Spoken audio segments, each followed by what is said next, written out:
हिमाचल में 3 उपचुनाव को लेकर आज चुनाव प्रचार 5 बजे थम जाएगा और 10 जुलाई को मतदान होना है। वहीं कांग्रेस ने तीनों उपचुनाव जीतने का दावा किया है।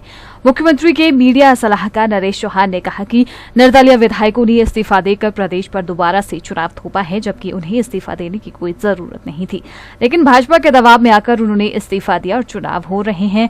इन तीनों विधानसभा में कांग्रेस मजबूत स्थिति में है और तीनों जगह जीत दर्ज करेगी।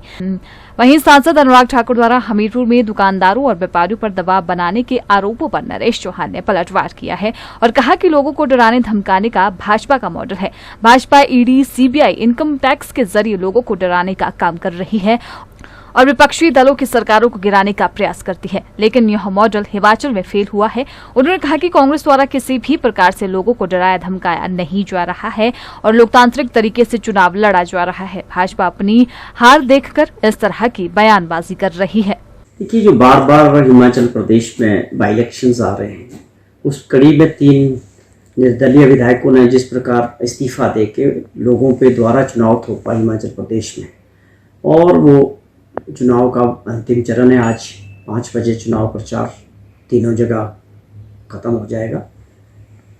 तो जो एक फीडबैक है, मैं खुद भी हमीरपुर और देहरा में जाने का मौका मिला, पार्टी के लिए काम करने का मौका मिला, और जो हमारे और नेता कार्यकर्ता सब लोग काम कर रहे हैं।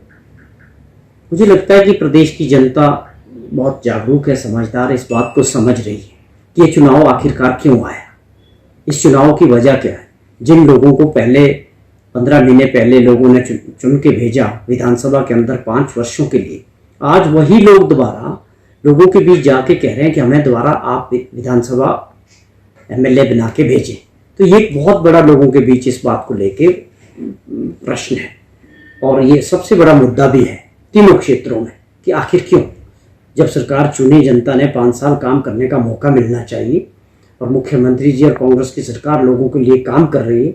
बार बार चुनाव में जाने की वजह से जो है काम जो है बाधित हो रहे हैं, और उसके अलावा एक बहुत बड़ा खर्चा जो है सरकार के ऊपर इन इलेक्शंस का पड़ रहा है।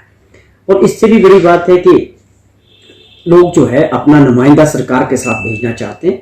3.5 वर्ष अभी कांग्रेस पार्टी की सरकार हिमाचल प्रदेश के लोगों की सेवा करने वाली मुख्यमंत्री ठाकुर सुखविंदर सिंह सुक्खू जी की अध्यक्षता में, वो लोगों के जहन में एक बहुत बड़ा मुद्दा है।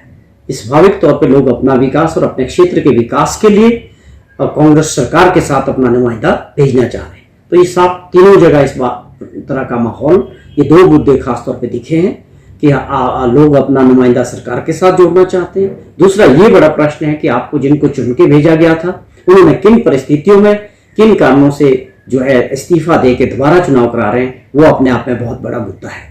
तो ये 2 मुद्दों को लेके जो समर्थन कांग्रेस पार्टी को मिला है, मैं समझता हूँ तीनों जगह माहौल कांग्रेस जो प्रत्याशी है उनके फेवर में। नहीं, देखिए ये आरोप कब लगते हैं, ये बात बड़ी साफ दिख रही है। मैं बड़ी सच्चाई और ईमानदारी के साथ ये बात कह रहा हूँ कि लोगों का मन बड़ा साफ है, और ये भाजपा के लोग समझ चुके हैं कि ये हम जो है तीनों जगह हार की ओर जा रहे हैं। जब आप ये देखते हैं तो आप इस प्रकार की आरोपबाजी करते हैं, लेकिन वास्तविकता इससे विपरीत है। ये मॉडल तो भाजपा का है, ईडी, सीबीआई, इनकम टैक्स और विपक्ष की सरकारों को कमजोर करना, गिराना, ये सारे मॉडल तो भाजपा के हैं। कांग्रेस में कोई ऐसा बाई इलेक्शन मैंने पहली बार देखा जहां कोई सरकारी मशीनरी का मिसयूज नहीं, कोई दबाव नहीं किसी पे, बड़ा लोकतांत्रिक तरीके से ये तीनों जगह चुनाव हो रहा है। ये अपने आप में बहुत बड़ी बात है। लेकिन जिस प्रकार से इसका ये भी जवाब है कि आखिर ये चुनाव हो क्यों रहा है, क्या वजह थी कि जो पूर्ण बहुमत की सरकार चल रही थी, तो ये तो मॉडल आपका है, अनुराग जी की सरकार का है। हिमाचल की सरकार को गिराने का जो प्रयास किया वो आपकी सरकार ने किया। आज आपकी वजह से, भाजपा की वजह से, और कुछ जो ओवर एम्बिशियस लोग थे उनकी वजह से ये चुनाव द्वारा लोगों पे थोपा गया। इसका जवाब तो आपको देना है। हम तो ईमानदारी से लोगों के बीच जा रहे हैं कि हम आपकी सेवा करना चाहते हैं, योजनाएं लाना चाहते हैं। 2 बजट दिए हैं, बहुत अच्छे बजट पेश किए थे हमारी सरकार ने, उस पर काम होना था। लेकिन बार बार चुनाव, बार बार आचार संहिता, आखिरकार क्यों? जनता ने 5 साल के लिए चुना है, 5 साल तक काम करने दो। और आप लोकतंत्र के प्रति सम्मान होना चाहिए, लोगों के मत के प्रति आपका सम्मान होना चाहिए। ये ताकत वोटर्स की है, उनको अपना काम करने दीजिए।